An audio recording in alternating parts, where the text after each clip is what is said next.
Bună de dimi! Hello! Am ieșit la shopping cu bicicleta și acum un pic la magazin aici în deal și acum ne îndreptăm către cotețul nostru, cum ar veni, și avem vreo 7 km cu bicicleta.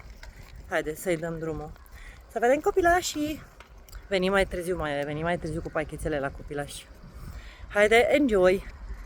Al meu s-a dus, că el e de aici. Uvăleu! El e de aici s-a născut.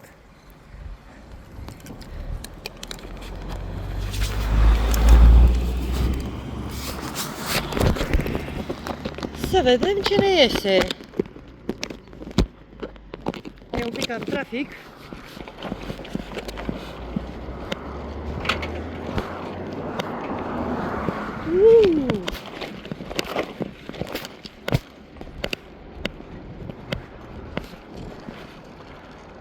Doamne, miroase numai a ilegale, a coriandru, a de-astea, buruieni de-astea. Se fomează prin Amsterdam. Leo?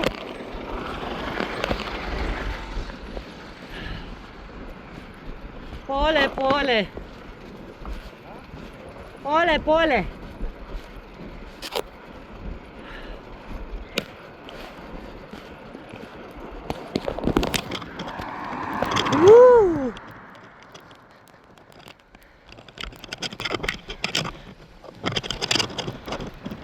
Ce să zic, ne-am cam îndepărtat de hotel, că așa ne place nouă, să ne ducem unde nu e voie,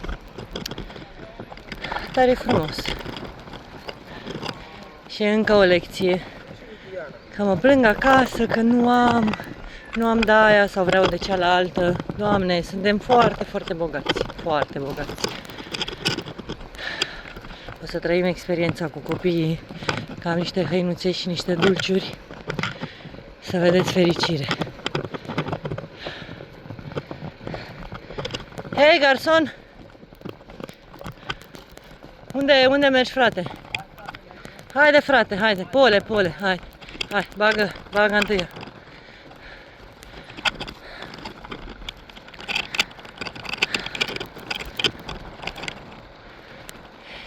Ideea era să explorăm așa prin sătuce de ale lor, dar bineînțeles, GPS-ul nu se potrivește niciodată cu Instagram versus reality. Am ajuns in the middle of nowhere. Aici cred că e cineva de bani mulți. This place is for sale. Good, ia uite, case de vânzare. Oh. Hakuna Matata. Deci nu mă gândeam niciodată că o să ajung să mă plimb pe bicicletă în Africa.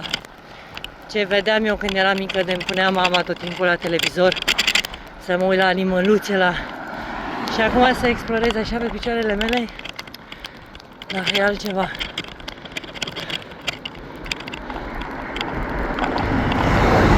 Parcă e cam trafic și bicicleta mea va trage stânga, va trage dreapta. Mai sunt și încărcată, că am fost la piață. Să-i dăm drumul.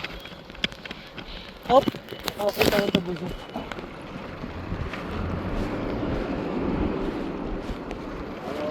Jumbo!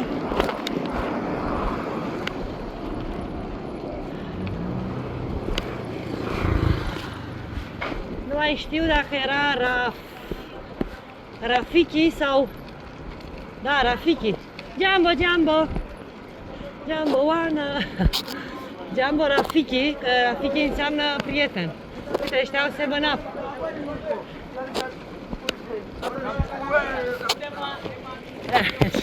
Ăla vorbim, zice ceva în franceză. Oh.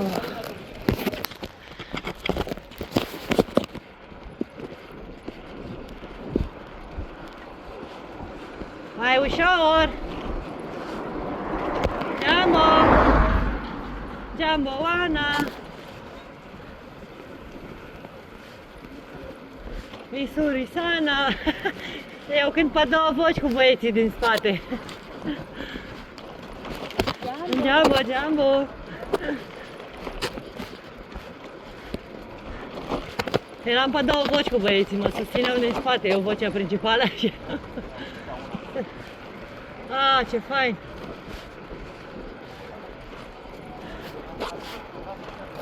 Da! Și mai multe!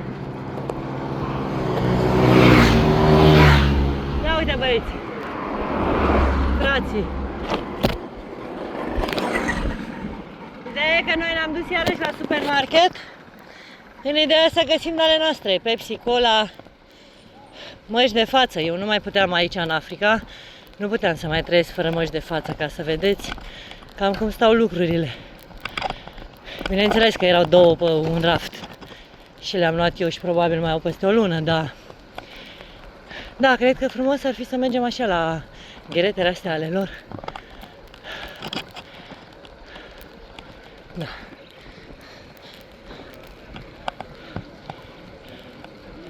Am zis că mergem la o școală. Opa, pa, pa.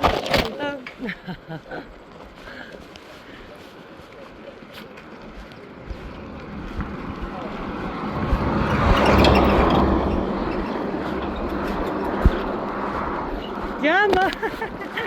Îmi dădea pupici, băieții.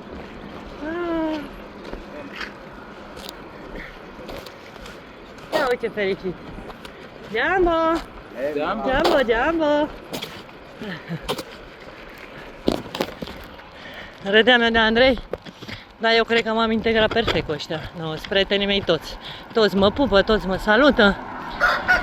Sunt foarte fericiți, chiar dacă nu au sau foarte puțin. Bineînțeles, acum o să zic când mă duc acasă, o să fiu mulțumită cu ceea ce am. Dar tot timpul noi așa suntem învățați. Vrem mai mult. Hey! Salut, frate! Ia uite!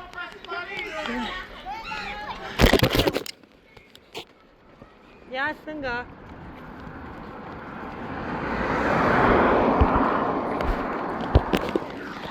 Stai că ne-a furat peisajul și eram pe aici, la Landala.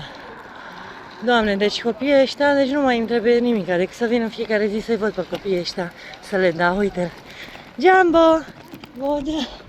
Deci nu mai pot, deci trebuia trollerele mele să n-aibă haine pentru mine, să aibă haine doar pentru ei. Oh. Abia aștept să le aduc Eugenii napolitane, să-i văd fericiți așa pentru un minut. Că după mâine ei revin la viața lor. Doamne! Deci cred că sunt mai mult fericită când dau seama ce am eu acasă decât de vacanța în sine.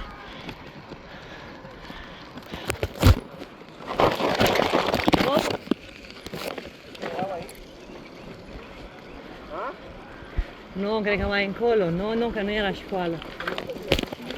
Haide. Vai. Ce nebunesc. Jumbo!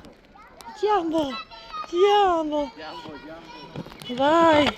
Jumbo! Deci nu mai pot, îmi vine să plâng efectiv.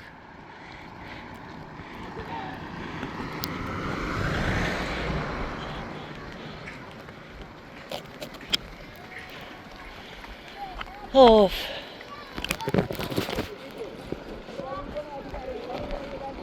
E mai mare ghiozdană decât eu. Ia uite!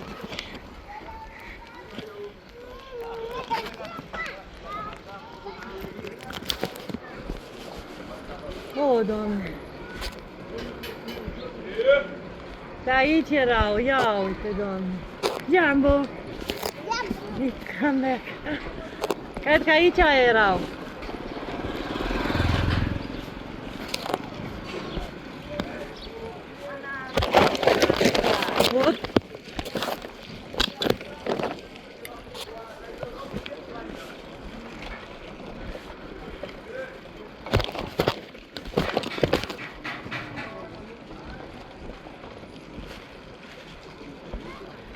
Dar știu ce fac.